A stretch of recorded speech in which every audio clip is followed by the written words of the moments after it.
ang lagi sa harapan.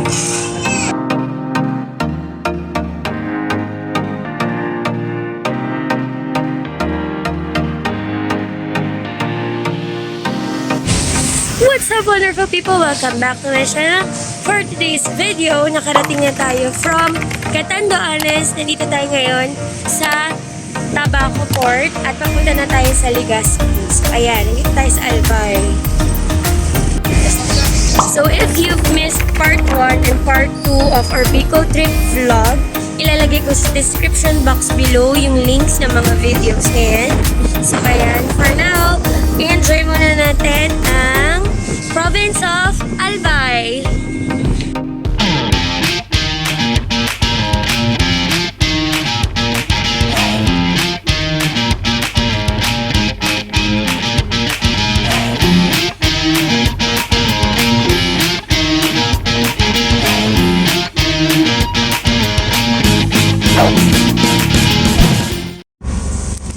So, sumakay kami ng UV Express, 56 pesos from Tabaco Port going to Legazpi Terminal. First stop, First Colonial Grill dito sa SM Legazpi. Ayan. Bagoong rice, ginataang santol or sinantulan, and then lechon kawali. Ayun, may embutido, chili ice cream, and salabat ice cream. Try natin tong chili ice cream. Napakasarap. Actually, natikman ko na. Mild lang yung kinuha ko kasi hindi ako masyadong magaling mag-tolerate ng spice. O diba, fake Bicolana.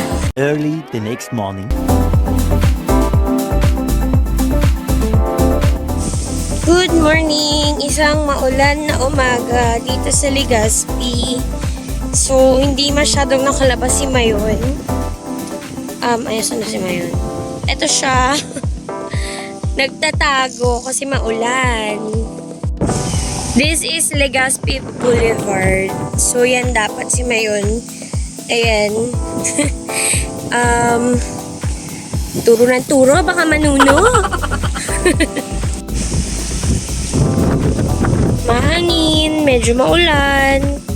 Nakatago si Mayon. So, ayan. Ito tayo sa Legazpi Boulevard.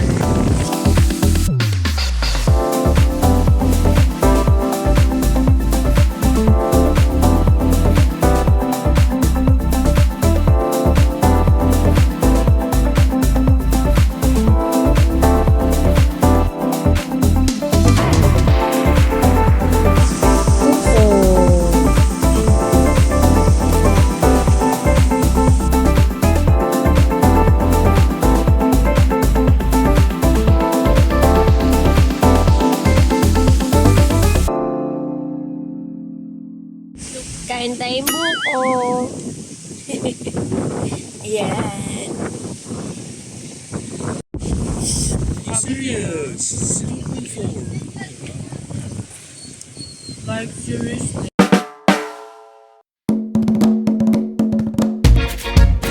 So, nandito na tayo sa Cagsawa Ruins.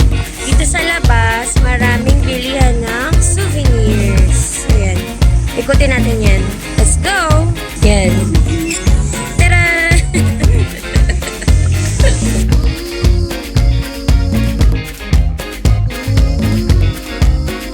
The Bicol region is known for abaca products and pili nuts.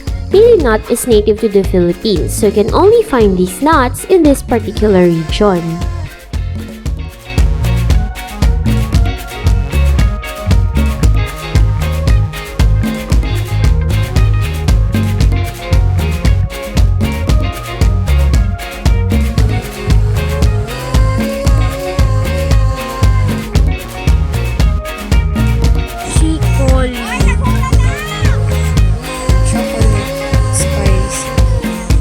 You can also find bottled delicacies cooked in coconut milk like laing and santol. Wow! Magpapanday. Some souvenirs include rocks and other clay items that come from the foot of Mayon volcano.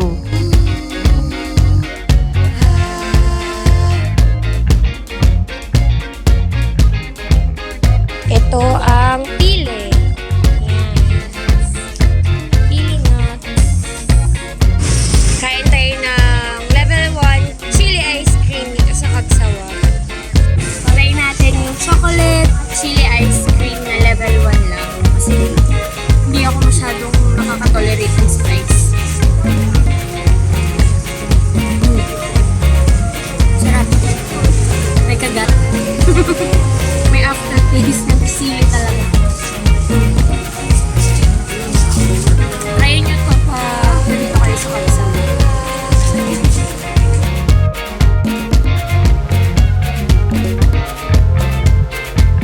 Welcome to Cagsawa Ruins! Hindi ko na sasabihin yung history nito, paki-google na lang guys. Ang haba kasi. So yan, yung mga nabaon. Yan. Pwede pa wala itong pumasok.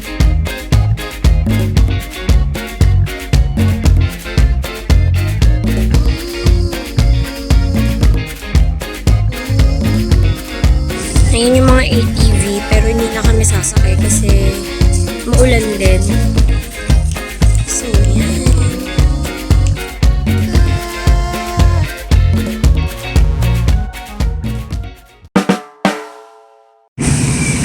Kakain tayo ng authentic na pinangat from Albay dito sa Let's. Ito yung authentic na pinangat sa Albay. So, yan. And then, ito naman inulukan. Parang pinangat din, pero may crabs yan sa loob. Yan yung authentic na Bicol Express na puro sile. O, diba? Ibang-iba sa Bicol Express nating mga Tagalog.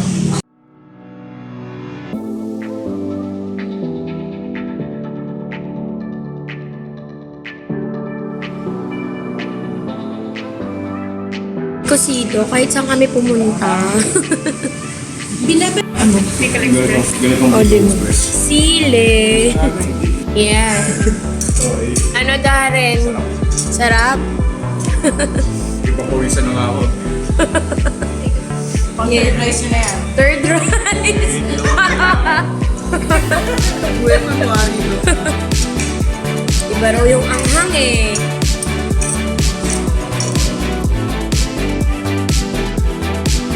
So, ito yung rice from Ligaw. Doon nyo lang ito mamibili. Ayan.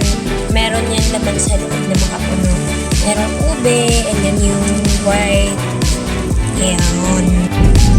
So, ito siya.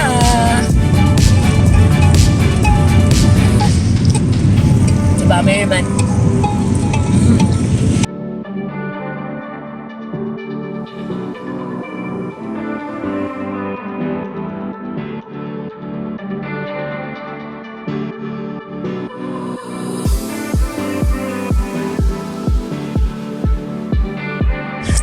Nandito tayo ngayon sa Miro the Shei. Yan, bago to. Wala pa to dati.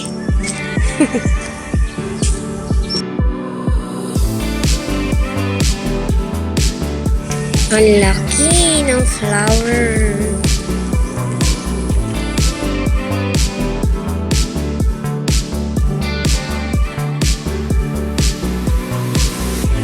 Let's go!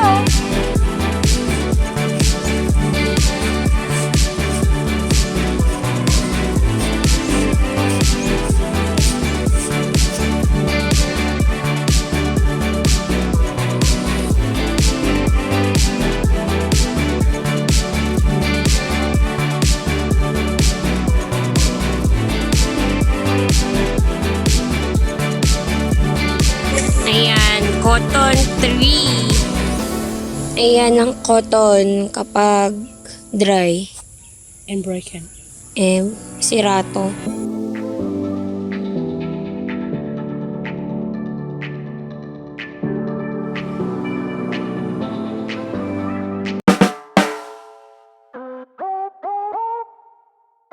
We're here at Sumlang Lake. And hindi pa rin nagpapakita si Mayon. Ayan, nakatago siya. May blanket. Sumlang Lake. Ayan.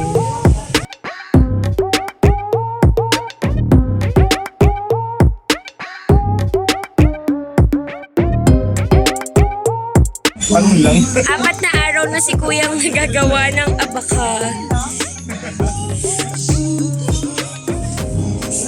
Depende sa haba rin. Depende sa...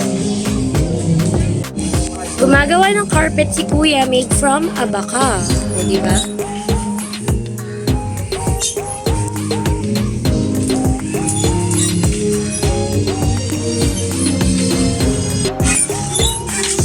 Yan. Nagawa ng placemat.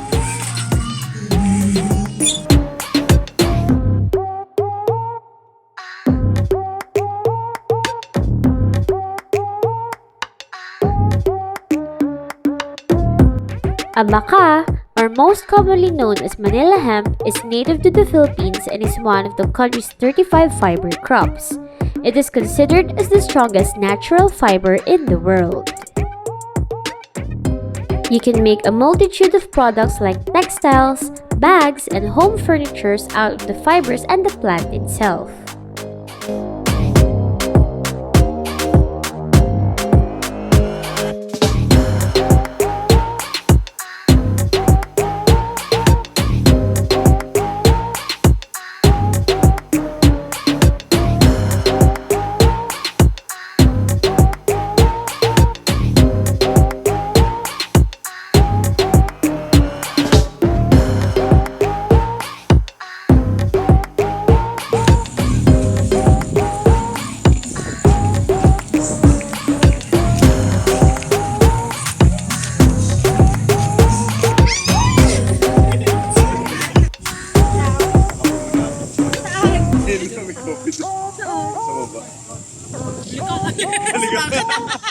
Let's go!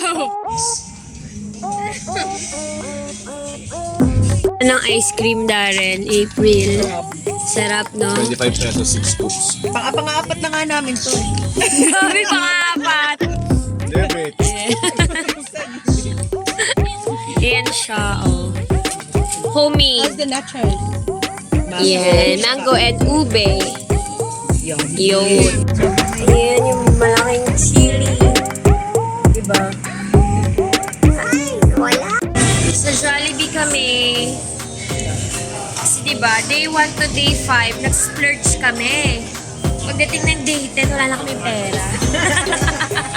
Jollibee na lang. The next day. Last day na namin dito sa Bicol. We're in Albay still. So yan, kumakain kami ng late lunch. Actually, brunch. Yan, bago pumunta sa airport. Sinalas.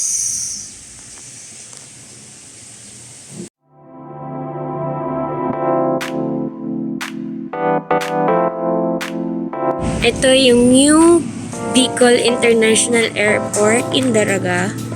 So, yan.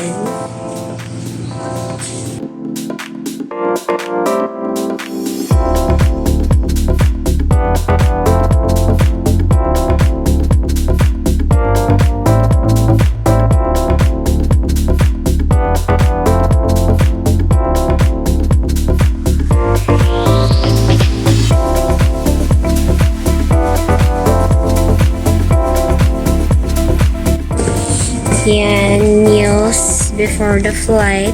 May master siomai dito. O, diba, taray?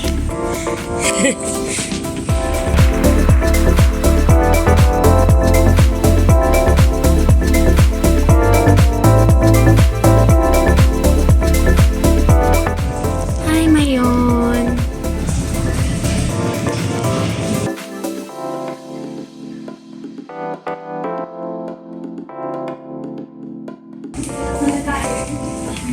Mayon!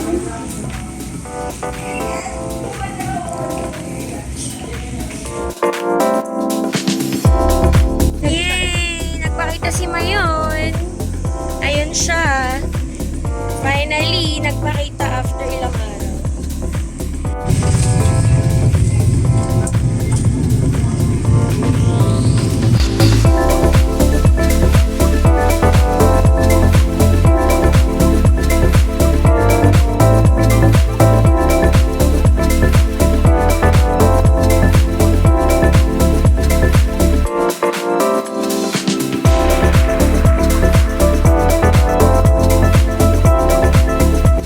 There you have it guys. I hope nag-enjoy kayo sa full Bicol experience nito.